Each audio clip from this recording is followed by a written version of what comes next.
अंततः वो समय आ गया जिसकी मुझे बरसों से प्रतीक्षा थी।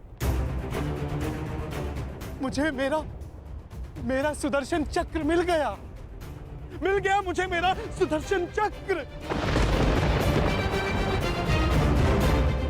अब मुझे परास्त कोई नहीं कर सकता, क्योंकि मैं अब सर्वशक्तिशाली हूं। मैं वासुदेवा।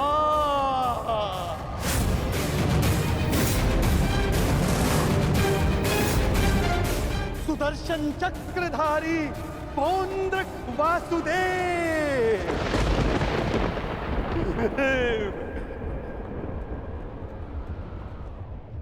अब समझा मूर्ख सूत पुत्र कि वास्तविक वासुदेव कौन है? तेरे इस छलिए कृष्ण ने भी स्वयं यहां स्वीकारा कि वास्तविक वासुदेव कौन है। यदि अब तूने मुझ पर कोई प्रहार करने का दुस्साहस किया तो अब तू भली भांति जानता है कि मुझसे बुरा और कोई नहीं होगा। क्षण भर में वध कर दूंगा तेरा।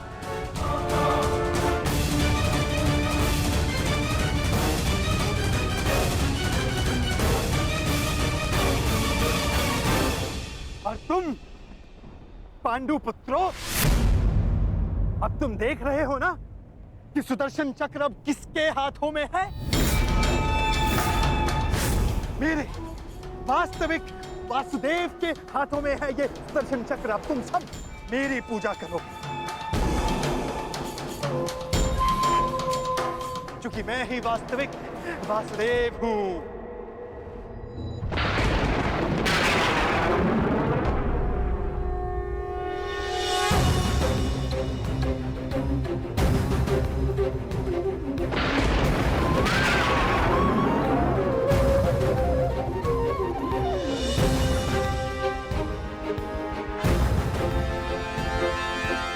चक्र का भार क्यों बढ़ता जा रहा है?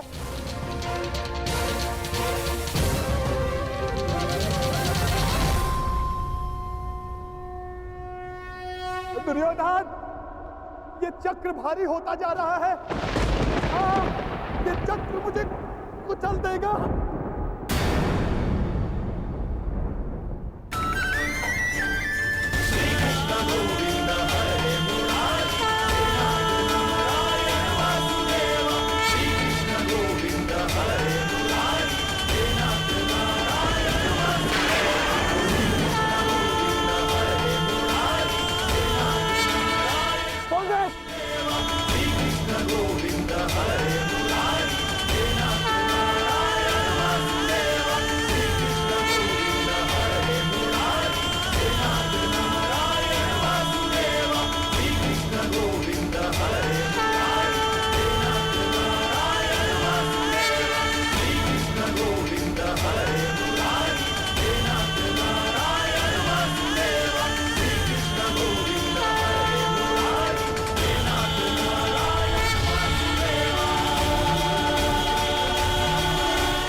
क्या किया आपने? वध कर दिया, छल किया, फिर से छल किया आपने।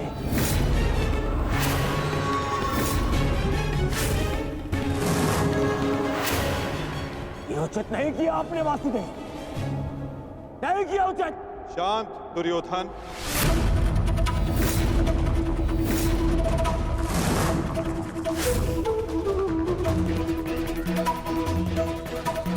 इतना क्रोधित क्यों हो रहे हो गांधारी नंदन? मैंने तो तुम्हारे मित्र को वो दिया जो वो मुझसे मांग रहा था। अब वो उसका भार नहीं सह पाया, ये मेरा दोष नहीं। औंद्रक ने अपनी मृत्यु का आवाहन स्वयं किया था दुर्योधन, और इसके लिए तुम्हें आक्रोश में आने की कोई आवश्यकता नहीं। क्रोध नहीं आएगा, क्रोध आना आवश्यक है।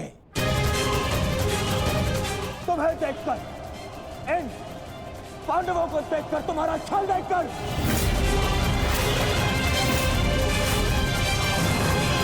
कैसा छल दुर्योधन? तुम्हारा मित्र पौंड्रक मेरा वेश धारण करता रहा, वो मेरी शक्ति, मुझे मिले सम्मान से आकर्षित हुआ। वो मेरे जैसा बनना चाहता था, परंतु वो ये नहीं समझ पाया कि शक्ति और सम्मान किसी का वेश धारण करने से, किसी का रूप धारण करने से नहीं मिलती। शक्ति और सम्मान मिलता है परिश्रम से, कर्मों से। यदि लौह को सुनहरे रंग से पोत दिया जाए तो उससे आभूषण नहीं बनते दुर्योधन। स्वर्ण बनने के लिए कड़ी अग्नि परीक्षा देनी होती है, कसौटी पर खरा उतरना पड़ता है दुर्योधन। और तुम्हारा मित्र सुदर्शन चक्र की कसौटी पर खरा नहीं उतर पाया और अंततः उसने अपना नाश कर लिया। तुम्हारी हानि पर मुझे खेद है दुर्योधन, परंतु पौंड्रक के अंत पर नहीं, क्योंकि उसके कर्मों का फल ही यही है।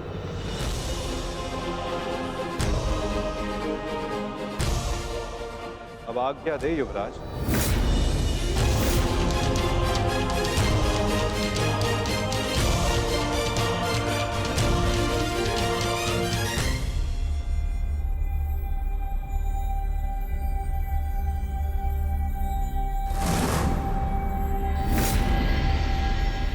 कल युद्ध के नियम निर्धारित किए जाएंगे गांधार राज।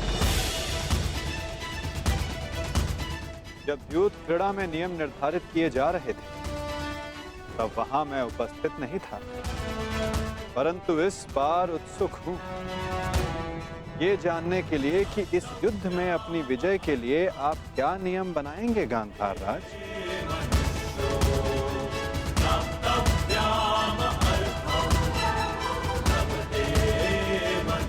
कल के सूर्य उदय की प्रतीक्षा रहेगी मुझे।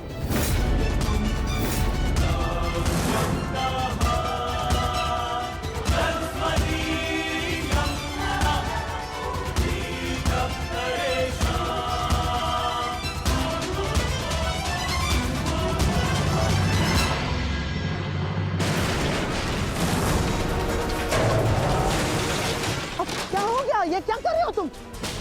हाँ, देखो देखो दुर्योधन, देखो। नहीं दुर्योधन। मैं उस वासुदेव को नहीं छोड़ूंगा।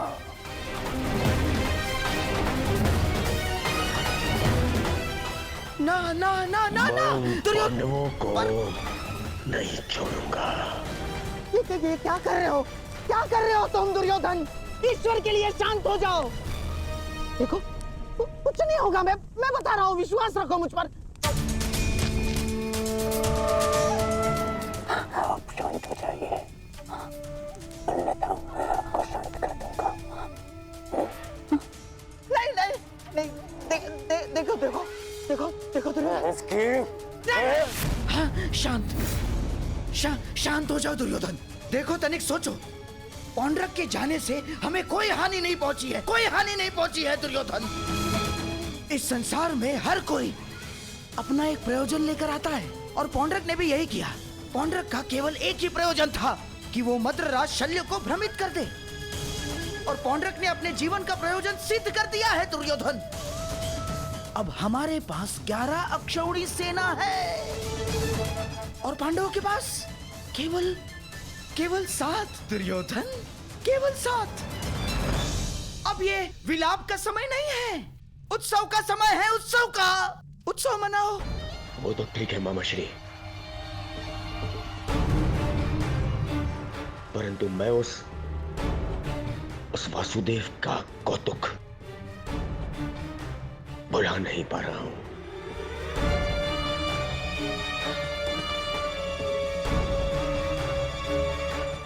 हाँ, देखो सब ठीक हो जाएगा दुर्योधन। तुम बैठो। अब अब ये सब कुछ छोड़ो ना दुर्योधन। देखो, युद्ध में वो कृष्ण छलिया कुछ नहीं कर पाएगा। पूछो क्यों? तुम निहत्था है वो। अब इस समय हमारा पक्ष सबल है, हमारा पक्ष, और पासा हमारे हाथ में है दुर्योधन, हमारे हाथ में। कैसा पासा? अब देखो, कल युद्ध के नियम निर्धारित किए जाएंगे। ऐसे नियम बनाऊंगा कि पांडव पक्ष आ जाएगा, और फिर वो छलिया कुछ नहीं। तो सभा में उपस्थित सभी महायोद्धाओं को शकुनी का प्रणिपात स्वीकार हो। जैसे कि हम सब जानते हैं कि हम सभी एक महायुद्ध में भाग लेने जा रहे हैं, परंतु बड़े खेद के साथ एक बात सूचित करना चाहूंगा इस सभा में। जैसे कि हम अर्थात कौरवों पर हमेशा से, सदा से लांछन लगते आ रहे हैं, आरोप लगते आ रहे हैं कि हम छल करते हैं, हम कुचक्र करते हैं, हम षड्यंत्र रचते हैं, है ना वासुदेव? चाहे वो युद्ध हो या युद्ध। इसीलिए आपके मन से वो भ्रम निकालने के लिए इस खुली सभा का आवाहन किया गया है। तो वासुदेव, क्या आपकी अनुमति है? एक चतुर गुरु जब गुरुकुल से कुछ समय के लिए बाहर जाए तो वो आश्रम के सबसे योग्य शिष्य को उसका उत्तरदायित्व कभी नहीं देता। वो आश्रम के सबसे नटखट शिष्य को ही इसका उत्तरदायित्व सौंपता है। क्योंकि जब बिलाव को माखन की रखवाली के लिए स्वयं बिठा दिया जाए तो किसका साहस कि वो माखन चुरा सके। अर्थात आपको भी अनुमति अवश्य है गांधार राज।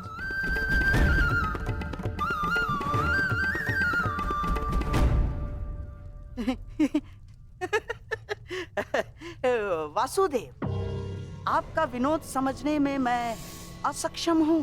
मेरे कहने का आशय मात्र केवल इतना है गांधार राज कि मैं आपके वचनों से सहमत हूं। यद्यपि युद्ध सीमा बढ़ाने या सीमा पर अतिक्रमण रोकने के लिए होता है, तो युद्ध के नियम और सीमा निश्चित कर लेना आवश्यक है। क्योंकि यही नियम, यही सीमाएं इस युद्ध को धर्म युद्ध बनाएगी। तो ये बात आप सरल मार्ग से भी बता सकते थे वासुदेव। यदि आपका भाषण समाप्त हो गया तो हम युद्ध के नियमों पर चर्चा करें।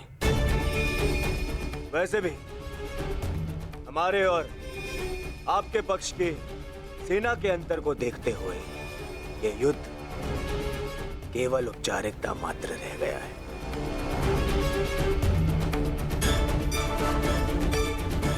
नियम बने या ना बने, हमारी विजय निश्चित है।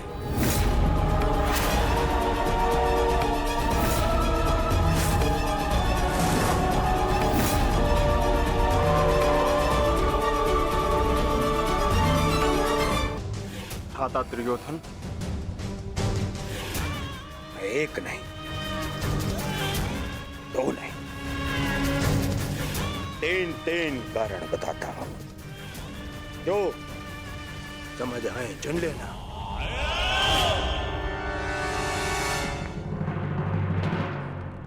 पहला कारण, पितामह भीष्म जिन्हें इच्छा मृत्यु का वरदान है।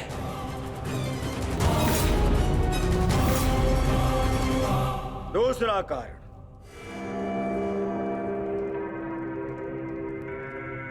आचार्य द्रोण जिन्होंने तुम पांडवों को शस्त्र संधान की शिक्षा दी।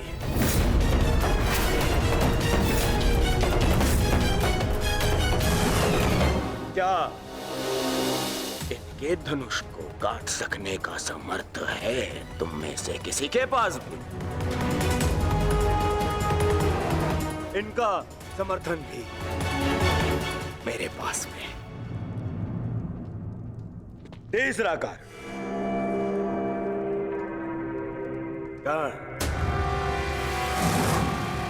ब्रह्मास्त्र, ब्रह्मांडास्त्र और ब्रह्मशिरास्त्र जैसे अस्त्रों से सज्जित है मेरा मित्र कर्ण, जिसका बाण तुम्हें विजय प्राप्त करने नहीं देगा और जिसका कवच मुझे पराजित नहीं होने देगा।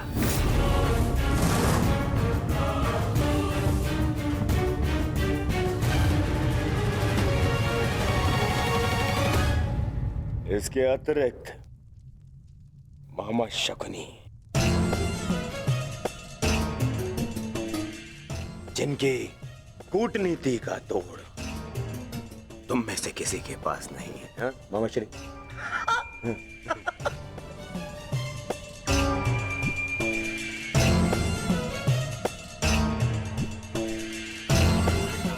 भद्रराज शैल्य, नारायणी सेना।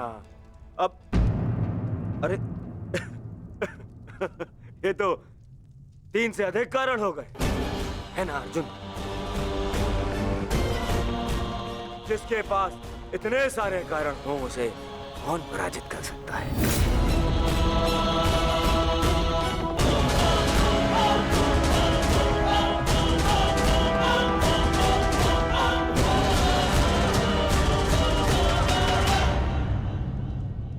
विजय और पराजय का निर्णय तो युद्ध के अंतिम दिन होगा हस्तिनापुर युवराज। नियम तो केवल युद्ध का मार्गदर्शन करते हैं। अंत में कौन कितनी सीमा में रहता है और किसे सीमा तोड़ने का दंड मिलेगा।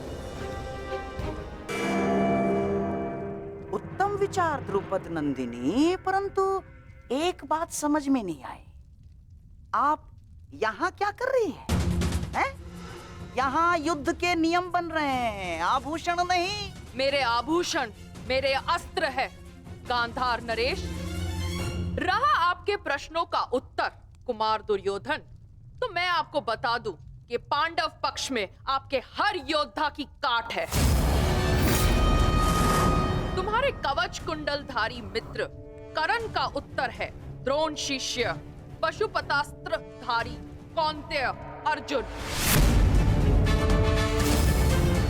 आपकी अगली सुरक्षा पंक्ति आचार्य द्रोण। तो कदाचित आप भूल रहे हो तो मैं आपको स्मरण करा दूं कि मेरे भाई धृष्टद्युम्न का जन्म द्रोण का वध करने के लिए हुआ है।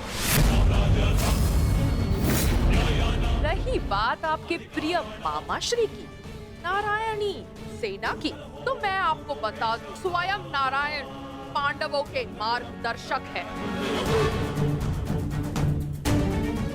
और शेष रहे आपके कुशल अनुभवी सेनापति गंगा पुत्र भीष्म। तो उन्हें मुक्त करने के लिए मैं स्वयं आप सबके सामने खड़ी हूं।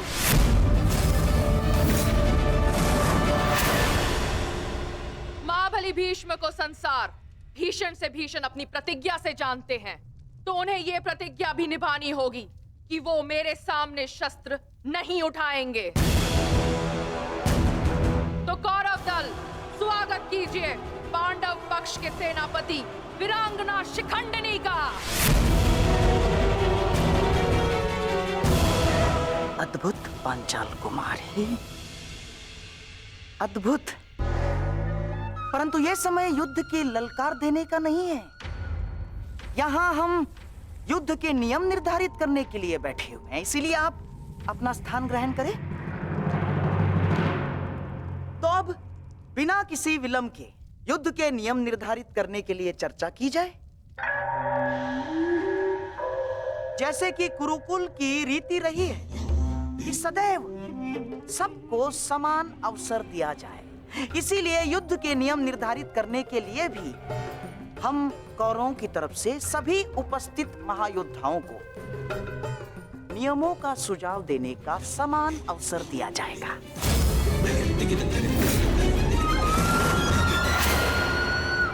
और हाँ, मैं ये जानता हूं कि पांडव पक्ष मामा श्री शकुनी का मुख अधिक समय तक नहीं देख सकते, इसीलिए मैं अपना सुझाव आरंभ में ही दे देता हूं। समस्त आर्यव्रत में युद्ध चाहे जितने भी दिन चले, परंतु आरंभ सूर्योदय से होता है और सूर्यास्त होते ही युद्ध भी थम जाता है। परंतु इस बार नियम में एक छोटा सा परिवर्तन होगा। सूर्यास्त के पश्चात भी युद्ध पर विराम नहीं लगेगा, तब तक जब तक अंधकार इतना सघन न हो जाए कि योद्धाओं को मशाल के प्रकाश में भी कुछ दिखाई न दे।